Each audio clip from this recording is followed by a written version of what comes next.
Asher, ano na ang mga natalakay dyan sa pagdinig ng Senado?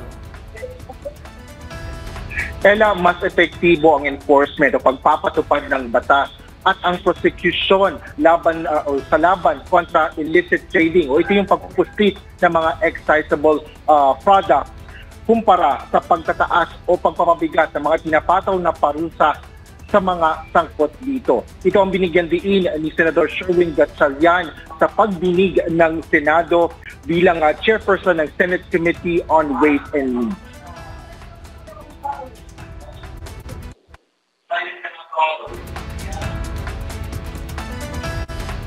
At sa mga kaso ng illegal na kalakalan ng excisable products, sinabi ni Senador Gatchalian na nakatutok ang komite sa koleksyon at kita ng gobyerno ng mga heated tobacco at vapor products.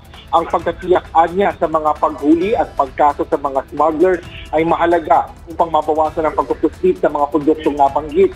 Batay sa datos ay pinakita ng mababatas sa pagdinig, makikita ang pagbaba ng koleksyon ng sin tax para sa mga naturang produkto simula 2021 hanggang sa kasalukuyan. Bukod dito, may datos rin na nagpapakita ng unti-unting pagtaas naman ng dami ng mga smuggled na sigarilyo na nakukumpiska simula pa 2019. Habang kung pagbabatayan naman, yung porsyento nito ay higit na mataas ito kaysa noong 2014. Ayon sa Bureau of Internal Revenue o BIR, simula 2023 hanggang sa kasalukuyang taon ay mayroon namang mahigit 1,600 raids na naisagawa laban sa sigarilyo at vape products. Sa 2023 pa lang, aabot na ng 2.8 billion pesos ang itinatayang tax liabilities sa mga raid na ito, kabilang ang mga multa. Bukod dito, simula 2024 ay 35 kaso na ng tax evasion ang kanilang naihaing kaso sa Department of Justice o DOJ, kung saan lumaabot na rin ng 17.3 billion pesos ang tinatayang tax liability mula dito.